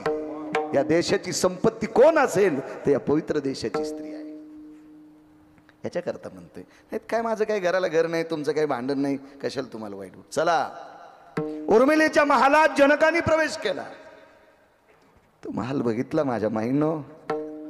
एका खांबाला टेकन देऊन डोळे बंद असलेली स्त्री एकच जप करत होती, पती परमेश्वराय नमः, पती परमेश्वराय नमः, पती परमेश्वराय नमः. रामचंद्राय नमः नाही, हा नाही, पती परमेश्वराय नमः.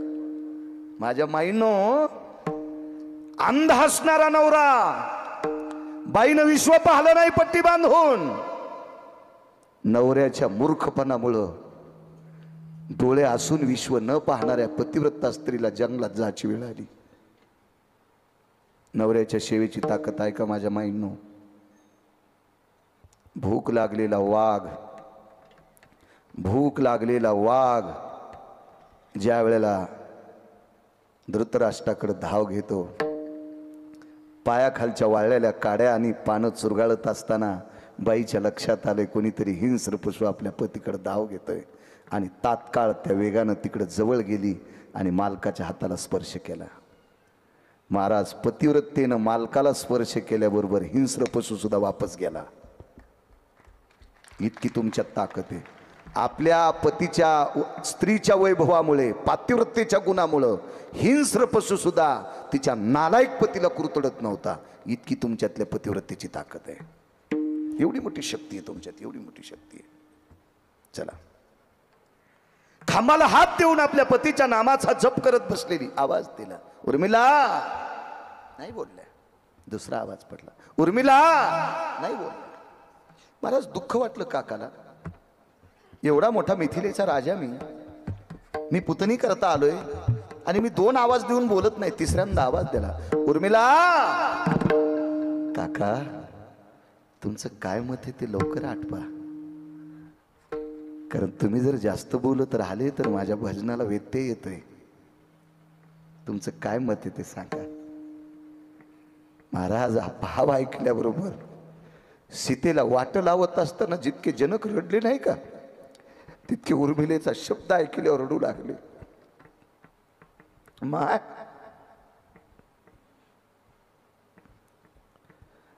सीता रामचंद्रांसोबत वनात आहे ग. जी काका, तुझे मालक रामचंद्रांची सीतेची सेवा करण्याकरता गेलेत. माझीच इच्छा होती काका. काय वाक्य हो. माझीच इच्छा होती काका, माझ्या पतीने ज्येष्ठाची सेवा करण्याकरता जावी. एक बोलू का ग ताई. काय काका, मला असं वाटते ते येईपर्यंत तू माहेरात चाल ना ग. काय वाक्य बोलावं काका. जिच्या पतीनं पाण्याचा थेंब न घेता ज्येष्ठाची सेवा करण्याकरता वनात जावा, ज्या ज्येष्ठाला विश्वाची ताकद, ज्याच्या विश्वाचा देव आहे असा ज्येष्ठ मर्यादा पुरुषोत्तम रामचंद्र अंगावर झाडाची साल पांघरून जावा. कोणाला श्रीमंत आणि कोणाला भिकारी करायचं, जिला लक्ष्मी म्हणावा ती माझी बहीण बिना चप्पलची दगड उशाला घेऊन वनात झोपते. आणि त्याच पवित्र कुळातल्या मुलीनं मालक वनात असताना, मोठी जाऊ वनात असताना, विश्वाचा बाप वनात असताना भजन बंद करून माहेरात लाडू खावा. नकोय काका. काका, त्या माहेरातल्या सुखाला आग लागो, आगी लागो तया सुखा. नाही गेल्या उर्मिला. का? परमार्थात आडवं येते. ते सुख परमार्थ करू देत नाही. बघा भरताचं जीवन. एका सर्पिणीचं चरित्र वेगळं झालं का? कधी झाला म्हणतो अजय? एका सर्पिणीचं आणि भरताचं चरित्र आहे. सर्पाची पिलं चावत होते. आईनं सांगितलं नका चावू रे, चावू नका. मुलाने विचारला, भजन करणारा साधू आहे, त्याच्या मांडीवरची लंगोटी बाजूला सरकली, लालबुंद त्वचा होती, राजकुमार होते भरत, राजाचा पुत्र आहे. त्याच्या मांडीचे लचके मारले तर आपलं पोट भरण. आईनं सांगितलं, पाप्यानो, कोण्या जन्मात काय पाप केलं याच्याकरता सर्प झालो रे. एका साधूचं मांस खाल्लं तर चंद्र सूर्य येतोपर्यंत आपल्याला कीटकाची योनी प्राप्त होईल. ठीक आहे आई, माफ कर. एक जण मला म्हणला, सर्पिना अशी इच्छा का करू शकते? अरे तू मूर्ख आहेस. ती सर्पिन एका साधूची पत्नी होती, पदभ्रष्ट होती ती. कोण विचार करील याचं कशाला डोकं लावता? महाराज, साधूच्या पुढे सर्पिन काय करू शकते? मुनिश्री शृंगांनी भजन केलं. किल्लारी सर, कातकडे सर, मुनिश्री शृंगांनी भजन केलं. 16 योजनाची जमीन आहे. त्या 16 योजनाच्या भूखंडात मुनिश्री शृंगांनी भजन केलं. त्या जमिनीमध्ये वाघ सिंह गाईला धरीत नाही, वाघ हरणाला धरीत नाही, सर्पाचं मुंगसाचं भांडण होत नाही. का? मुनिश्री शृंगांनी भजनानं निर्वैर केलेली भूमी आहे. तर ज्या भरताने अंगाला काव लावली त्याला सर्पिन कशी चावन, याचं जरा डोक्याचं भान ठेवलं पाहिजे. ही 4 वाक म्हणायची हरामखोर आपल्याच जन्माला येते, आपल्यासारखी राहतात आणि आपल्याच पुराणाची वाभाडे काढतात. या भडव्यांना 4 वाक म्हणतात. विठाला विठाला.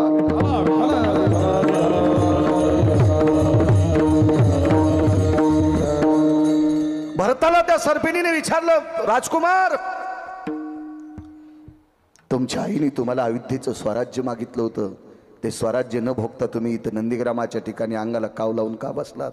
भरताच्या डोळ्यातून पाणी आलं. बाई, माझ्या विश्वाच्या बापाने वनात बिना चप्पलचं फिरावं आणि कनिष्ठाने राज्य भोगावं ते कोण सांगितलंय? नकोय माय. विश्वाचा बाप येईपर्यंत त्याचं भजन करायचंय.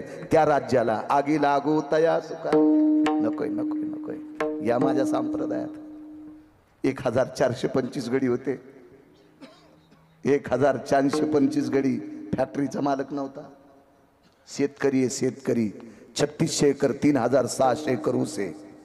3600 एकर ऊस पारेजी.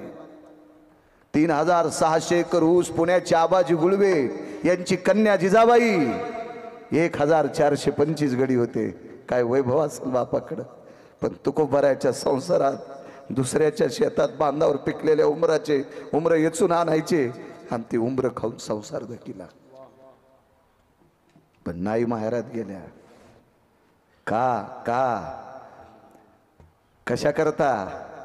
महाराज, तुकोबारायचं भजन ऐकायला भेटत नाही. इतकं नाही गुरुजी, इतकं नाही. महाराज तुकोबाराय किती भजन करत होते हे डोक्यातलं काढून टाका. तुकोबाराय ज्या डोंगरावर गेले त्या डोंगराचा रस्ता विचारायचं काम पडत नव्हतं. उमटलेल्या पावलाला कान लावला आणि ज्या उमटलेल्या पावलामधून जर विठ्ठल दोन्ही निघला तर बाईसाहेबांना समजायचं या रस्त्याला आमचे मालक गेले. तुकोबारायच्या पायाचा स्पर्श झालेली माती सुद्धा विठ्ठल म्हणत होती.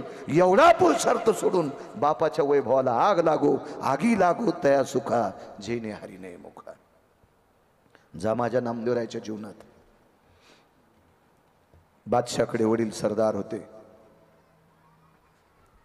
नामदेवरायचे सासरे राजाईचे वडील दीपावलीला नेण्यासाठी आले. भाऊ 2 गुमास्ते. वेगात सांगतो. माहेरी गेली एक साध्वी, एक पवित्र स्त्री, एका वारकऱ्याची पत्नी. माहेरात गेल्याच्या नंतर सोन्याचा पलंग होता. एका पुरुषार्थी काम केलं आणि राजाने सरदाराला पलंग बक्षीस दिला. ह्या पलंगावर आपण झोपण्याऐवजी आपल्या मुलीला देऊन टाकावा असा भाव त्या सरदाराच्या अंतकरणात आला. ते सरदार होते बिदरच्या बादशाचे. दामूशेट्टीचे व्याही, गोणाबाईचे व्याही, राजाईचे बाबा, नामदेवरायांचे सासरे. तो पलंग जशाल तसा ठेवला. मुलगी दीपावलीला आल्याच्या नंतर झोपायला टाकला. नाही झोपले आईसाहेब. एकांतात सोबत गेलेली 2 गुमास्ते आणि मुलाला विचारलं, बाळा आपल्या ताईची परिस्थिती कशी आहे? भावानं सांगितलं बाबा.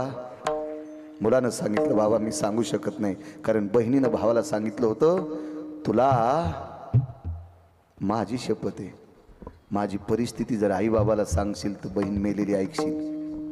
भावान परिस्थिती सांगितली नाही, पण सोबत गेलेले 2 गुमास्ते होते. त्या गुमास्त्याला एकांतात घेतला, आतून दार लावलं. बिदरच्या बादशाच्या सरदारांनी प्रश्न केला, नामदोराच्या सासऱ्यांनी, का रे तुमच्यावर मी किती प्रेम केलं. त्या 2 नौकरांना सांगितलं, मालक मायबाप जितकं प्रेम करतात त्याच्या कोटीपटीनं तुम्ही माझ्यावर प्रेम केलंय. मग मायबापा इतकं प्रेम करणाऱ्या सरदाराची शपथ आहे, आमच्या जावायची परिस्थिती कशी सांगा. डोळे भरून आले. चंद्रभागेचं पाणी गेल्यावर पेलोत आणि वापस येताना चंद्रभागेचं पाणी पेलोत, जेवलोत घरीच. तुमच्या लेकीच्या इथं जावायची तर जेवायला सुद्धा नाही.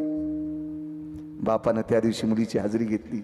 माय एवढी मोठी गावरान तुपातली चणचणीत पदार्थ आहे, जेव म्हणलं तरी थोडासा पदार्थ खाते, पोटभर जेवत नाहीस. तुझ्या घरी गोदडी झोपायला तिथं सोन्याचा पलंग, याच्यावर झोपत नाहीस. ऐका म्हणे, बाबा माझ्या घरात ती सगळी लोक कण्या खातेत पण 2 टाइम भजन करतात. माझ्या घरात झोपायला गोदडे आहेत पण आमच्या घरात टाळ चिपळी विना वाजतोय. इथं सोन्याचा पलंग आहे पण या वाड्यात टाळ ऐकायला येत नाही. इथं गावरान तुपातली पदार्थ आहेत पण इथं टाळ ऐकायला भेटत नाही. बाबा मी झोपड्यात राहते, दर 3 दिवसाला पोटभर जेवते, 2 दिवस 2-2च पळ्या कण्या खाते, पण त्या घरामध्ये अविरत पिठेवरच्या मालकाचं भजन ऐकायला भेटते. हा 6.5 क्विंटल सोन्याचा पलंग आहे पण इथं भजन ऐकायला भेटत नाही. आगी लागो तया सुखा विठोबार कुमाई,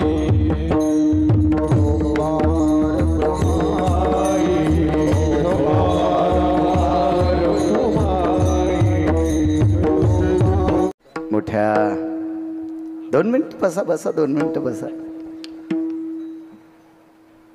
गावातील पंचक्रोशीतील सर्व तरुणांना एक विनंती करेल, राजे हो वाट्याला जे आलेलं ते काम करा जा रे, काम करा जा. ज्याचं शिक्षण संपलंय त्यानं बापानं कमवलेली ज्वारी नका खाऊ रे. 8 रुपयाची भाकरी खात असेल तर 80 रुपये संध्याकाळी घरी आणि जाय राजा, तरी तर तू लग्न करण्याच्या लायकीचा आहेस. काम कर जा, काम कर जा. एक तरुण मला म्हणला, आम्हाला एक महाराज भेटले ते म्हणले पैसे का संघ बांधून न्यायचेत का. अरे ऐकू नको त्या सुंबळ्या महाराजाचं रे, त्याचं कशाला ऐकतो. त्यानं पैशाच्या गाद्या केल्यात आणि त्याचं कशाला ऐकतो. तुला जर बायको जगवायची असेल, लग्न करायचं असेल तर 2 पैसे कमव जाय. अर्थ नावाचा पुरुषार्थ आहे आपल्या जवळचा संपला गुरुजी, की आपल्या रक्ताच्या नात्यातले हरामखोर पाहुणे सुद्धा आपल्याला पत्रिका देत नाही तो. त्याच्यामुळं कोणाच्या वाट्याला शेती असेल, नोकरी असेल, काय असेल, 2 पैसे घरी आणा. अर्थ नावाचा पुरुषार्थ आहे. देव आणि संत हे फार मोठे आहेत पण धर्म करायचा असेल तर पैसा लागतो. एवढा मोठा मंडप तुम्ही गावकऱ्यांनी दिलाय, त्या मंडपावाल्यानं सांगितलं का तुम्ही आता सप्ताह करायले तुम्हाला फुकटच देतो, कारण त्याला बायको असेल ना. काय मंडपावाला संन्याशी तोडायचे जिजा, त्यालाही लेकरं बाळा असतील का नाही. म्हणून धर्म जर करायचा असेल तर अर्थ लागतो राजे हो. याच्या पलीकडे सांगू का, 2 पैसे कमवणाऱ्याच्या पुढं बायको नंदीबाईला आणि झुलती. हां, धनवंत पुरुषाशी स्त्री लवथो करी कैशी. मी तरी नंदीबाईल म्हणलो, आळंदीतले मालक दुसरंच म्हणले पण नको. हो, सदा शृंगार भूषणे कांता लवे बहुमाने. तरुणांनी काम करा जा. या महाराष्ट्रातल्या मातीतला तरुण हा कर्मशील असावा, कर्तव्यनिष्ठ कर्तव्य दक्ष असावा. त्यानं जर काम केलं तर उद्या धर्माची सेवा करू शकतो.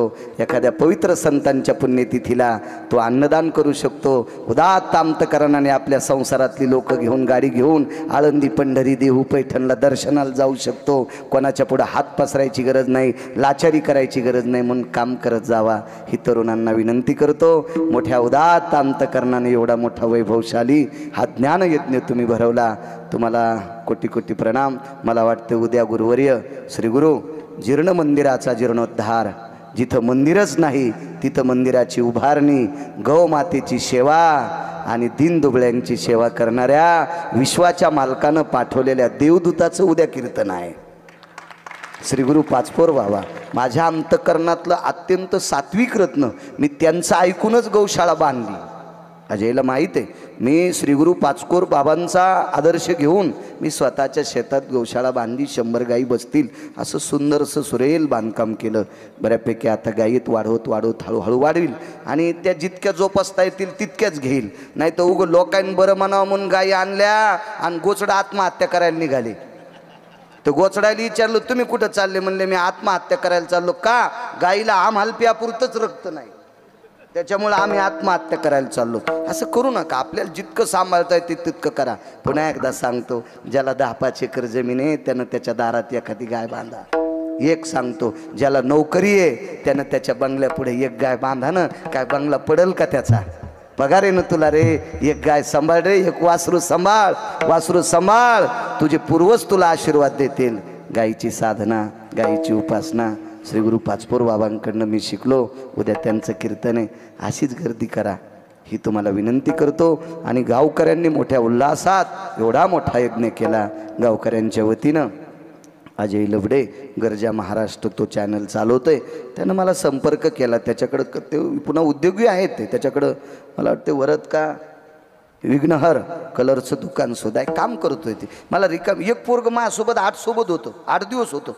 बूटसुद्धा माझा सरळ करायचो. म्हणलं चांगली सेवा करायला माझी कातकडे गुरुजी. आपला बूट कोणाला पाय देऊ देत नव्हतं, काळा बूट आहे नरी, त्याच्यावर पांढरा होऊ देत, इतकी सेवा करू लागलं. मला नंतर एक जणांनी सांगितलंय मायबापाला बोलत नाही, भडव्या उतर म्हणलं. मी एकदा वाचलोय. आणि तू जर गाडीत बसलात मग गाडी पुन्हा पुला खाली जाईल, तू खाली उतर. मायबापाचे विरोधक गाडीत बसू देत जाऊ नका. आपल्या लोकांनी जे मायबापाला मोजित नाहीत ते हराम खोरायला कधी नाही गाडीत बसायचं.